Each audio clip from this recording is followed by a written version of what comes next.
L'association collective des SDF, d'abord c'est une association qui a été fondée par 3 personnes issues de la rue et d'hébergement qui, n'ayant pas de solution à leur fin de prise en charge, par un coup de colère entre guillemets, ont voulu fonder ce collectif pour aider, s'étant relogés par eux-mêmes. Ils ont souhaité en fait tendre la main à d'autres en montrant que c'était possible de finalement se débrouiller un peu par soi-même sans compter sur les services sociaux déjà existants. Donc au début c'était un simple collectif d'ex-SDF qui s'est ensuite transformé en association de loi 1901 qui maintenant a à sa tête 7 personnes dans le membre du bureau, dont minimum 3 qui sont issus de la rue ou un parcours d'hébergement. Et le reste, du coup, travailleurs sociaux. Et grande nouveauté de cette année, si je puis dire, c'est qu'on a pu embaucher 2 personnes en contrat CUI, donc contrat unique d'insertion, dans le cadre de la paire aidance, donc binôme éducateur spécialisé et ancien de la rue. Donc c'est le bouche à oreille qui fonctionne au niveau de l'association, en tout cas quand les gens viennent nous rencontrer en permanence. Et du coup l'association travaille au-delà du relogement aussi sur la participation des personnes qu'elle accompagne ou qu'elle a pu accompagner. Donc on propose aux personnes de participer aussi bien en tant que, en tant que bénévole aux actions. Donc lors d'un concert par exemple, on leur proposera de participer aussi bien sur le montage, des montages ou tout ce genre de choses, mais aussi dans la création des projets, dans le cadre de réunions qu'on organise tous les trimestres en fait, pour pouvoir faire émerger des projets de leur initiative. Donc en gros, on leur explique qu'ils peuvent être initiateurs de projets et que l'association les accompagneront par la suite à l'exécution de ce projet.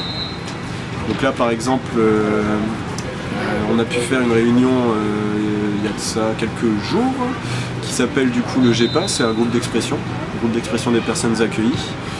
Donc cette réunion a permis du coup de mettre en avant cette facette du collectif en expliquant qu'il n'y a pas que le fait d'être accompagné, on peut être aussi acteur finalement de projets, et c'est vraiment pour inclure non seulement les personnes dans la société mais aussi les inclure dans une démarche de plus-value.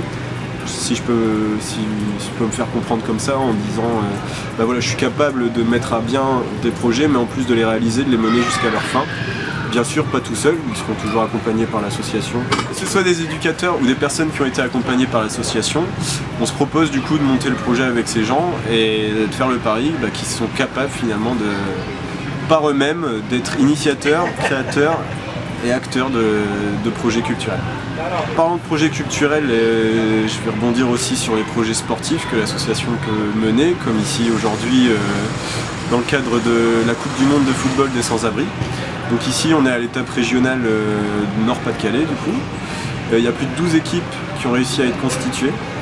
Donc ça a été un travail de longue haleine si je puis dire entre un travailleur social de l'association qui est Rémi Vandermolen, qui a beaucoup travaillé avec le service de Lille, Ville de Solidarité, donc avec monsieur Fabrice Lecomte. Ils ont planché là-dessus pendant des mois et aujourd'hui du coup ça a permis à 12 équipes de personnes en situation qui sont en hébergement ou qui ont connu un parcours d'hébergement ou de rue, de pouvoir participer à un tournoi de football, donc à l'issue duquel les joueurs seront sélectionnés pour pouvoir participer à l'étape nationale du coup qui se tient à Montpellier cette année.